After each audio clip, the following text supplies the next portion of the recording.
क्यों कुछ लोग कम खा के भी 3x फास्ट मसल बना लेते हैं और हम 3000 कैलोरीज और प्रोटीन शेक लेके भी बस थोड़ी सी मसल ग्रो कर पाते हैं। आखिर ऐसा होता क्यों है? तो मैंने थोड़ी रिसर्च की और मुझे जेनेटिक्स के कुछ हिडन फैक्टर्स मिले जो मसल ग्रोथ को इफेक्ट करते हैं और ये चीजें हर इंसान में डिफरेंट होती है। फर्स्ट, तुम्हारी मसल कितना फास्ट ग्रो करती है। सेकंड, कौन सी मसल ग्रुप सबसे ज्यादा रिस्पॉन्ड करती है। थर्ड, नेचुरल लिमिट, मतलब बॉडी कितना मसल नेचुरली बना सकती है। अब सोचो, दो बंदे सेम डाइट और ट्रेनिंग फॉलो कर रहे हैं, फिर भी एक बंदा डबल स्पीड से मसल ग्रो कर रहा है और दूसरा बंदा मसल लॉस कर रहा है। वियर्ड ना? अब सवाल ये है, ये डिफरेंस आता कहां से है?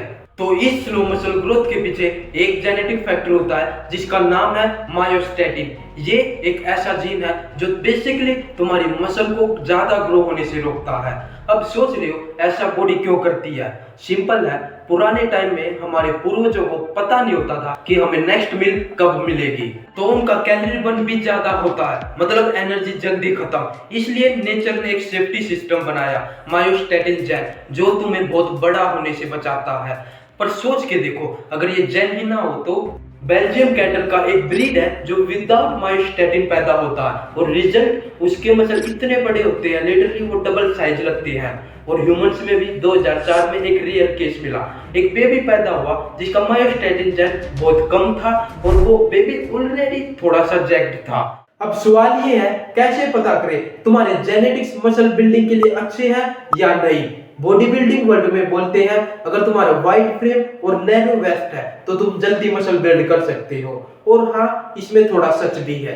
रिसेंट रिसर्च ने दिखाया है कि वाइड फ्रेम वाले लोग थोड़ा फास्ट ग्रो करते हैं, पर जब एक्सपर्ट ने दोनों को कंपेयर किया तो फर्क बहुत छोटा निकला। मतलब वाइड फ्रेम एक इल्यूजन क्रिएट करता है, शोल्डर वाइड लगते हैं, वेस्ट छोटी लगती है, पर एक्चुअल मसल ग्रोथ में डिफरेंस इतना बड़ा नहीं होता। सो अगर तुम्हारा नैरो फ्रेम है और तुम लो रिस्पॉन्डर हो, बिल्कुल मेरे जैसे, तो टेंशन मत लो, तुम भी मसल ग्रो कर सकते हो और अपनी प्रोग्रेस को 3x तक बढ़ा सकते हो। बस कंडीशन एक है, तुम्हें स्मार्ट स्ट्रेटजी लगानी पड़ेगी। पहली स्ट्रेटजी, ट्रेनिंग वॉल्यूम। अगर तुम लो रिस्पॉन्डर हो तो तुम भी एक हाई रिस्पॉन्डर को मैच कर सकते हो, बस तुम्हें ज्यादा वॉल्यूम हैंडल करना सीखना होगा। अब सवाल है कितना ज्यादा, ये डिपेंड करता है तुम अभी कहां से स्टार्ट कर रहे हो। अगर तुम करंटली 12 सेट पर मसल पर वीक कर रहे हो तो वॉल्यूम को 20 से 30% तक बढ़ाओ, मतलब हर एक्सरसाइज में 1 से 2 सेट ऐड करो। और अगर तुम पहले से 12 से 20 सेट कर रहे हो तो थोड़ा सा इंक्रीज करो, और सिर्फ जब तुम्हारी फॉर्म स्ट्रॉन्ग हो और रिकवरी टाइम ठीक से मिल रहा हो। देखो, हमारी बॉडी में कुछ मसल्स नेचुरली गिफ्टेड होते हैं जो जल्दी ग्रो कर जाते हैं और कुछ थोड़े स्लो ग्रो करते हैं। मोस्ट बॉयज के शोल्डर्स और आर्म्स नेचुरली थोड़े स्ट्रॉन्ग होते हैं और वही मसल्स तुम्हें टी शर्ट में बड़ा दिखाते हैं। Wide shoulders plus big arms equal to बड़ा इल्यूजन। अगर कोई मसल तुम्हें वीक लगती है तो पहले वही से स्टार्ट करो, उस मसल को at least 10 sets per week train करो, फिर धीरे धीरे 1 या 2 सेट्स हर वीक बढ़ाओ। और जब तक तुम रिकवरी कर पा रहे हो, वेट और सेट्स को बढ़ाते रहो। तुम 20 सेट्स पर वीक तक कंफर्टेबली जा सकते हो। अब यहाँ की एक स्मार्ट बात, अपनी स्ट्रॉन्ग मसल का ट्रेनिंग वॉल्यूम थोड़ा कम कर दो, 8 से 10 सेट पर वीक इनफ है।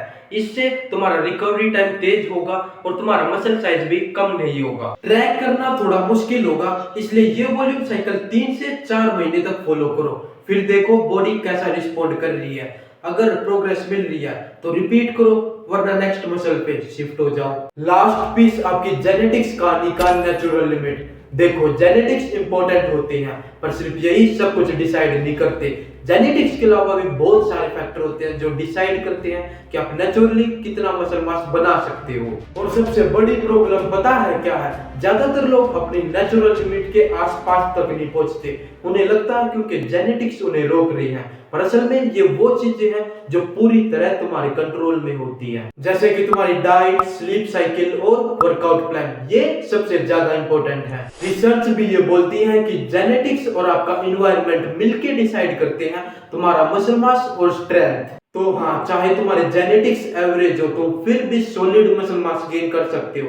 अब अपने जेनेटिक्स को ब्लेम करने से पहले अपनी डाइट, स्लीप साइकिल और अपनी ट्रेनिंग को ठीक करो।